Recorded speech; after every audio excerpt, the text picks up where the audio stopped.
Suspend suspend suspend. विपक्ष का हर वो सांसद सस्पेंड किया जाएगा जो संसद सुरक्षा में चूक पर शोर करेगा, नारेबाजी करेगा, पेपर लहराएगा, हंगामा करेगा, सरकार से सवाल पूछने के लिए आवाज उठाएगा।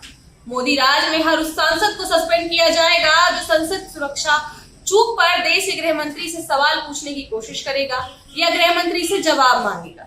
भाजपा राज में हर वो सांसद सस्पेंड होगा जो लोकसभा के स्पीकर या राज्यसभा सभापति के सामने गृह मंत्री के खिलाफ आवाज बुलंद करेगा, नारेबाजी करेगा, सदन में बुलाने की मांग करेगा। संसद में जिन युवाओं ने उत्पात मचाया उनको संसद के अंदर घुसने का पास देने वाले भाजपा के सांसद के खिलाफ जो कार्यवाही करने की मांग करेगा वो भी सांसद सस्पेंड होगा।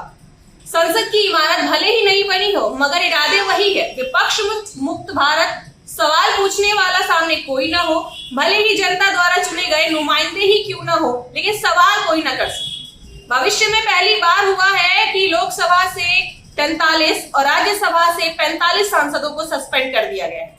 मतलब एक ही दिन में 78 सांसदों को सस्पेंड कर दिया गया। इनका कसूर इतना था कि इन्होंने संसद की सुरक्षा को लेकर गृह मंत्री अमित शाह से बयान की मांग की। बताओ इनको पास किसने दिया अंदर घुसने के लिए?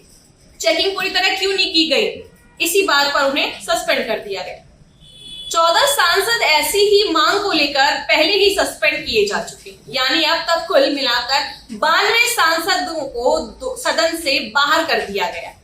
अब भाजपा के किसी बड़े नेता से कोई सवाल करेगा तो कहां जाएगा कि ये फैसला हमारा नहीं था, लोकसभा के स्पीकर का फैसला था, राज्यसभा के सभापति का फैसला था। लेकिन खुले दिमाग वाले इतनी सी बात को समझ लें, अगर तुम किसी एक इंसान के नाम के भक्त नहीं हो, अगर उसके नाम का लेप नहीं चढ़ा रखा है तो आप समझ सकते हैं कि संसद में एक ही दिन में इतने सांसदों को सस्पेंड करके क्या संदेश देने की कोशिश की जा रही है।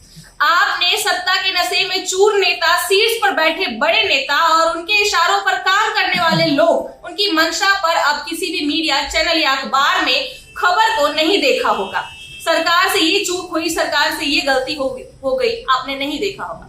सवाल ये उठता है कि सांसदों को डराकर चुप किया जा रहा है। आपने जनता के लिए इतना काम किया है, जनता आपसे प्यार करती है। आपने राम मंदिर बनवा दिया, 370 हटवाई, 20 करोड़ रोजगार दिया, महंगाई कम कर दी, घर घर गैस सिलेंडर पहुंचा दिया, गांव-गांव तक बिजली पहुंचा दी, महिला योजनाओं चलाई और करोड़ों महिलाओं को डर से मुक्त कर दिया। महिलाएं रात में बाहर निकल सकती हैं, उनके अंदर अब डर नहीं है। जनधन योजना चलाई आपने, आयुष्मान योजना चलाई, स्मार्ट सिटी बनवा दी और न जाने क्या क्या। इतनी योजनाएं हैं कि हम याद भी नहीं कर सकते। उसके बाद भी सांसदों को डराया जा रहा है, सस्पेंड किया जा रहा है। जिस पर छोटा सा भी क्राइम है उसे जेल में डलवाया जा रहा है और जिस पर शक है उसे शक के घेरे में ही जेल में डलवाया जा रहा है।